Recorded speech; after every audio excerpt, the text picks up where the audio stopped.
have a plan. প্রায় দেড় যুগ পর দেশের মাটিতে পা রাখলেন বিএনপির ভারপ্রাপ্ত চেয়ারম্যান তারেক রহমান। নেতাকর্মীদের উদ্দেশ্যে দেয়া ভাষণে জানালেন পরিকল্পনার কথা, সব রাজনৈতিক দলকে সঙ্গে নিয়ে নতুন বাংলাদেশ গড়ার প্রতিশ্রুতি। নজিরবিহীন ঘটনার সাক্ষী হলেন বিএনপির ভারপ্রাপ্ত চেয়ারম্যান তারেক রহমান। রাজস্বিক প্রত্যাবর্তনের দিনে রাজধানীতে লাখ লাখ জনতার ঢল, হাত নাড়িয়ে নেতাকর্মীদের সঙ্গে শুভেচ্ছা বিনিময়। বিমানবন্দর থেকে বেরিয়ে জুতা খুলে দেশের মাটি ছুঁয়ে দেখলেন তারেক রহমান। সভাস্থলে নিয়ে যাওয়া হয় নজিরবিহীন নিরাপত্তা বলয়ে। আন্তর্জাতিক গণমাধ্যমেও তারেক রহমানের স্বদেশ প্রত্যাবর্তনের খবর। ভারতের সংবাদ মাধ্যমেও তুলে ধরা হয়েছে বিএনপি ভারপ্রাপ্ত চেয়ারম্যানের রূপরেখা। রাজনীতিতে নতুন মোড় বলছেন বিশ্লেষকরা। ঐতিহাসিক সংবর্ধনা অনুষ্ঠান শেষে মায়ের কাছে ছুটে গেলেন তারেক রহমান। এভার কেয়ারে খালেদা জিয়ার সঙ্গে সাক্ষাতের পর ফিরবেন গুলশানের বাসভবনে। I have a plan. দীর্ঘ প্রায় দেড় যুগেরও বেশি সময় পর দেশে ফিরেছেন বিএনপির ভারপ্রাপ্ত চেয়ারম্যান তারেক রহমান। বৃহস্পতিবার বেলা 11:40 দিকে তারেক রহমানকে বহনকারী বাংলাদেশ বিমানের ফ্লাইটটি হযরত শাহজালাল আন্তর্জাতিক বিমানবন্দরে অবতরণ করে। ইমিগ্রেশন প্রক্রিয়া সম্পন্ন করার পর বিমানবন্দরে ভিআইপি লাউঞ্জে তারেক রহমানকে স্বাগত জানান দলের মহাসচিব মির্জা ফখরুল ইসলাম আলমগীর সহ শীর্ষ নেতারা। এ সময় তার সঙ্গে ছিলেন স্ত্রী জুবাইদা রহমান, মেয়ে জাইমা রহমান এবং দেশে থাকা পরিবারের সদস্যরা। বিমানবন্দর থেকে বের হয়ে 300 ফিটে দলীয় নেতাকর্মীদের প্রতি কৃতজ্ঞতা জানাতে যোগ দেন গণসম্বর্ধনা অনুষ্ঠানে। সেখানে তারেক রহমান নিজের পরিকল্পনার কথা জানান। যুক্তরাষ্ট্রের বর্ণবাদ বিরোধী নেতা মার্টিন লুথার কিং এর ঐতিহাসিক ভাষণের সূত্র টেনে তিনি বলেন, মার্টিন লুথার কিং বলেছিলেন, আই হ্যাভ এ ড্রিম, আমার একটি স্বপ্ন রয়েছে। তেমনি আজ আমি বলছি, আই হ্যাভ এ প্ল্যান, আমার একটি পরিকল্পনা রয়েছে। তারেক রহমান উপস্থিতি লাখো জনতার উদ্দেশ্যে বলেন, দেশ পুনর্গঠনে আমার একটি সুনির্দিষ্ট পরিকল্পনা রয়েছে। এদেশের সাধারণ মানুষকে সঙ্গে নিয়ে আমি সেই পরিকল্পনা বাস্তবায়ন করব। আর এই লক্ষ্য অর্জনে আপনাদের প্রত্যেককে কাজ করতে হবে। সমমনা রাজনৈতিক দলগুলোর শীর্ষ নেতাদের উপস্থিতিতে তারেক রহমান একটি অন্তর্ভুক্তিমূলক রাষ্ট্র গঠনের অঙ্গীকার করেন। তিনি বলেন, আমরা সবাই মিলে এমন একটি বাংলাদেশ গড়ে তুলব যা একজন মা দেখেন, অর্থাৎ একটি নিরাপদ বাংলাদেশ আমরা গড়ে তুলতে চাই, যেখানে একজন মানুষ নিরাপদে ঘর থেকে বের হতে পারবে এবং নিরাপদে ঘরে ফিরে আসতে পারবে। এদিকে দীর্ঘ সময় পর প্রিয় মাতৃভূমিতে পা রেখে আবেগাপ্লুত হয়ে পড়েন তারেক রহমান। বিমানবন্দর থেকে বের হয়ে তিনি মাটির ওপর বসে পড়েন এবং দু হাত দিয়ে জন্মভূমির মাটি ছুঁয়ে দেখেন। এ সময় উপস্থিত নেতাকর্মীদের মাঝে একটি অশ্রুসিক্ত এবং আবেগঘন পরিবেশের সৃষ্টি হয়। বিমানবন্দর থেকে বাংলাদেশ লেখা একটি লাল সবুজ বুলেটপ্রুফ বাসে চড়ে তারেক রহমান অনুষ্ঠানস্থলে রওনা হন। বেলা 3:50 তিনি সভামঞ্চে পৌঁছালে পুরো এলাকা প্রকম্পিত হয়ে ওঠে গগনবিরোধী স্লোগানে। 3:58 তিনি বক্তব্য শুরু করেন। 36 জুলাই এক্সপ্রেস এলাকায় আয়োজিত এই সংবর্ধনা জনসমুদ্রে রূপ নেয়, যা সামলাতে হিমশিম খেতে হয় আইন শৃঙ্খলা রক্ষাকারী বাহিনীকেও। বক্তৃতার শেষ পর্যায়ে তারেক রহমান দলমত নির্বিশেষে নতুন ও স্বৈরাচার মুক্ত বাংলাদেশ গড়তে দেশের সব মানুষকে ঐক্যবদ্ধ হওয়ার আহ্বান জানান। আশরাফুল ইসলাম, যুগান্তর নিউজ।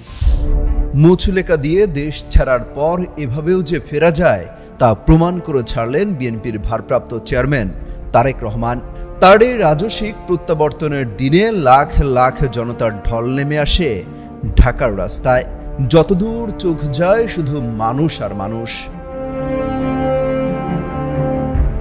ঢাকার বিমানবন্দর থেকে বেরিয়ে জুতা খুলে পা রাখলেন মাটিতে। 17 বছর পর ছুঁয়ে দেখলেন প্রিয় মাতৃভূমিকে। এরপর বুলেট প্রুফ গাড়িতে করে যাত্রা। তাকে ঘিরে পুলিশ, বিজিবি, সেনাবাহিনীর নিশ্ছিদ্র নিরাপত্তার বলয়। বিমানবন্দর থেকে 300 ফিট পর্যন্ত পুরোটা পথ 4 স্তরের নিরাপত্তা দেওয়া হয়। সারা পথেই ছিল পুলিশ, দুপাশ থেকে 2 স্তর করে ঘিরেছিল সেনাবাহিনী। সামনে পিছে বিপুল পুলিশ ও বিজিবি। কখনো কি ভেবেছিলেন তার জন্য এমন রাজকীয় আয়োজন থাকবে? রাস্তার মোড়ে মোড়ে তাকে স্বাগত জানাতে সারা দেশ থেকে জড়ো হবে লাখ লাখ নেতাকর্মী। শুধু কি তাই, সারা দেশের চোখ তারেক রহমানের দিকে। তিনি ফিরলেন, অবশেষে ফিরলেন। তাকে এক নজর দেখার জন্য একদিন আগেই সভাস্থলের আশপাশে জড়ো হতে থাকে লাখ লাখ নেতাকর্মী। তীব্র শীতের উপেক্ষা শুধু তারেক রহমানকে এক নজর দেখার জন্য। বুলেট প্রুফ গাড়িতে যাওয়ার পথে সবাইকে হাত নাড়িয়ে জানান দিলেন, আমি এসেছি, ফিরে এসেছি তোমাদের মাঝে। এর আগে বিমানে থাকা অবস্থায় দেশের সীমানায় ঢুকেই ফেসবুকে স্ট্যাটাস দেন তারেক রহমান। জানান দীর্ঘ ৬,৩১৪ দিন পর বাংলাদেশের আকাশে। লন্ডন থেকে দীর্ঘ ১২ ঘন্টার বিমান যাত্রায় একের পর এক পোস্ট দিতে থাকেন তারেক রহমান। দেশে ফিরেই দলের সিনিয়র নেতাকর্মীদের সাথে সাক্ষাৎ করেন তারেক রহমান। এরপর বিমানবন্দরেই শাশুড়ির ফুলের মালায় সিক্ত হন Tarique Rahman.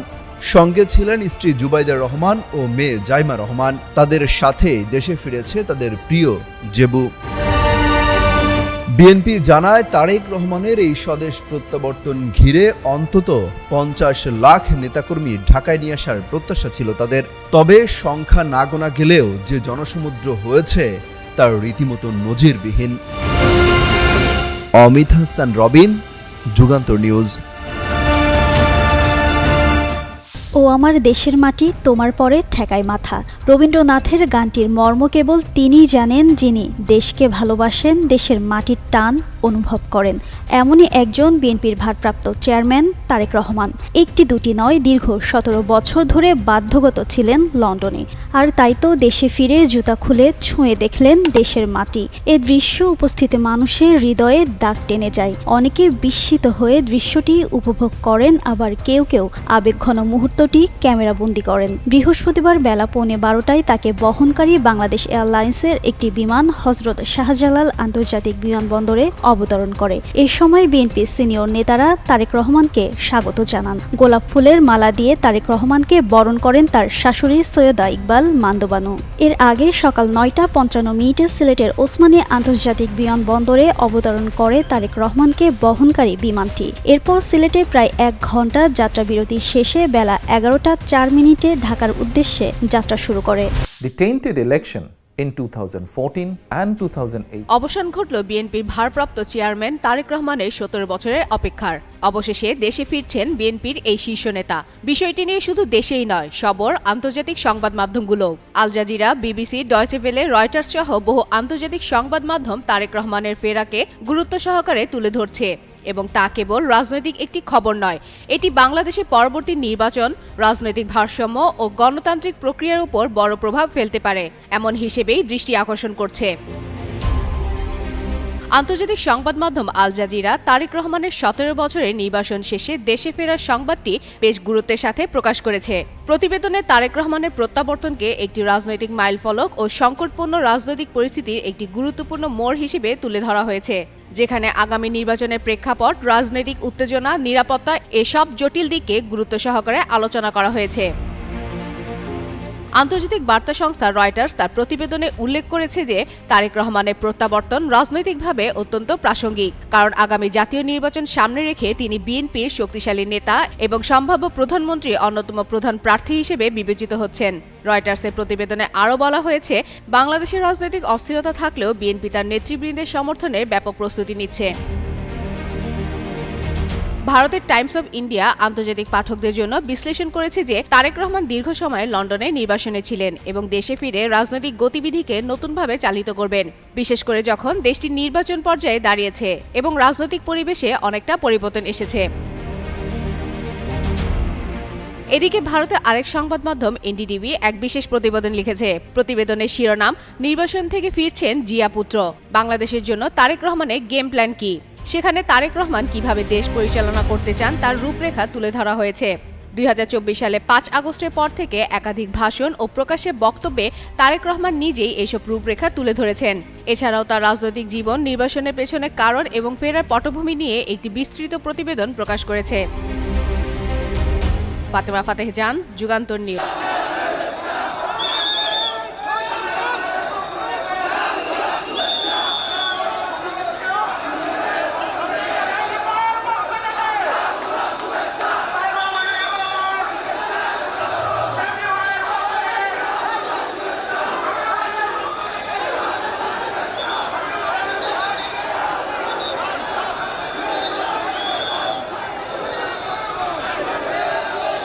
Ahora por ahí es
হলে পড়তে বের করে দেবো, নামছিলাম না সেনাবাহিনী আমার গার্ডদের সবাই করে দিয়ে